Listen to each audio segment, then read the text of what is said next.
Today is 497 days that I'm here to share a lesson that I learned and I'm learning. I hope that also support your dreams, your goals, allow you to become the person that you become.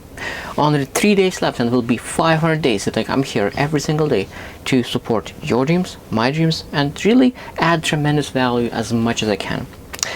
Yesterday I was speaking about failure, and sometimes when people think about the dreams, that allows to take action. But some people really need to focus on the fear what that future will bring if you will not take action, and that of course they allow them to take action.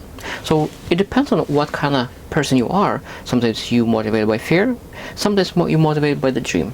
So when you know exactly how you motivate, you're able to work on one piece of the part of the cake of dream or the failure of the fear.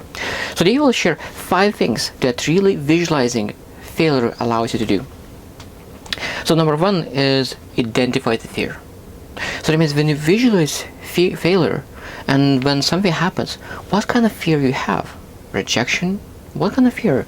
Because a lot of times people have totally different fears. Fear of success is a legit fear. So when you think about visualize the failure, imagine that you're trying to achieve business but it didn't work. So what is that fear? So when you identify the fear, you're able to start be more aware of yourself and start working on that fear. Number 2 is visualize the scenario. So that means when you think, okay, what kind of scenarios it will be. So that means that you pursue the business and it failed, and what happened? So visualize all the scenarios, potential when you succeeded, when you didn't succeed, but what kind of options are, how you failed and how you succeeded. So that means it's good to have different ways of how that failure could happen and what is the reasons. So that means it's not that you thought about one thing, because in life there is no one thing that could happen. There could be 100 things that could potentially happen, and the more scenarios you have visualized, the more we will be ready when something came up, you're able to execute much better. Number 3 is embrace emotions.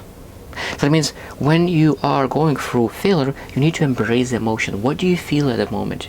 So that means when you know exactly what those emotions could bring, you will not be afraid because you already felt it.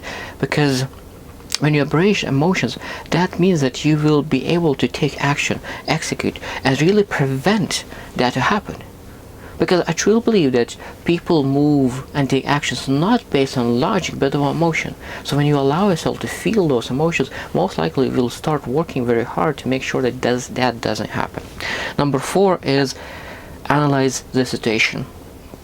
So that means that when you really visualize your failure and you analyze the emotions, embrace emotions, and you analyze what that happens, what in that situation is happening that causes you to have those emotions. So you need to analyze those situations, because when you know yourself and you know your situations, of course then when that situation happens, you know exactly how to overcome those emotions and really be the best version of yourself.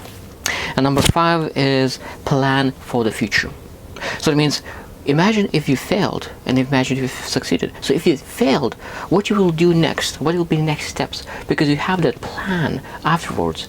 So that means if something failed and you need to prevent, or if something that you are not able to prevent and you failed for some reason, now what you will be doing next. So that means when you know that when you fail, you have a plan afterwards what you will do next, it's much easier to be less fearful and will be ready to jump in and do whatever it takes to make things happen. Because you know that no matter what happens, you will try to prevent all the failures because you thought about, visualize what could potentially go wrong, but at the same time you visualize if you failed, what you will be doing next. And that will give you confidence, and the confidence of course allows you to take bold actions, and bold actions leads to great results.